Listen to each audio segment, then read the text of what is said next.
সিলেটে রিকশা শ্রমিক আন্দোলন দমানোর জন্য বাংলাদেশ ছাত্র ইউনিয়ন কেন্দ্রীয় সংসদের সাবেক সহসভাপতি আনোয়ার হোসেন সুমন সহ শ্রমিক সংগঠন ও রাজনৈতিক নেতাকর্মীদের গণগ্রেফতার এবং ষড়যন্ত্রমূলক মিথ্যা মামলা প্রত্যাহারের দাবিতে বাংলাদেশ ছাত্র ইউনিয়ন একটি মশাল মিছিল এবং বিক্ষোভ সমাবেশের আয়োজন করেন।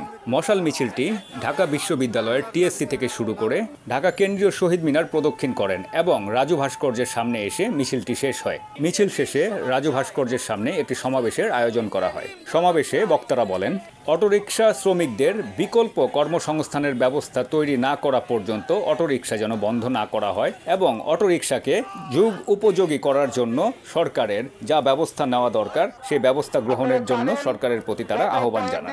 অটোরিকশা চালকরা তাদের রুটি রুজির উপায় বন্ধ হওয়ার পরে আর কোনো উপায় না পেয়ে রাস্তায় নামেন। তারা রাস্তায় মিছিল করে এই দাবি জানান যে তাদেরকে অটোরিকশা চালাতে দিতে হবে।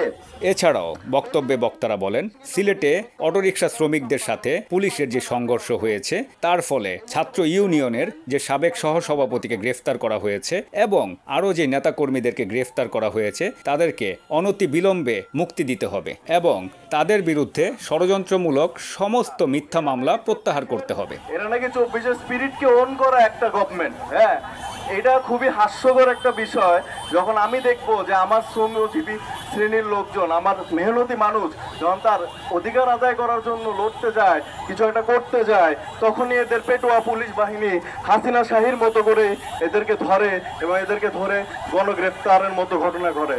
আমরা বাংলাদেশ ছাত্র ইউনিয়ন থেকে বলতে চাই, আমরা এসবের তীব্র নিন্দা জানাই।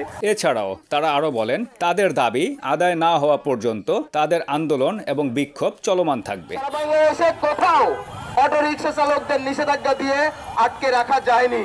অটোরিকশা চালকরা একের পর এক আন্দোলনের মাধ্যমে তাদের অধিকার ছিনিয়ে নিয়ে রাজপথে তারা রিকশা চালাচ্ছে। এম সাখাওয়াত হোসেন সুজন, দৈনিক আওয়ার বাংলাদেশ।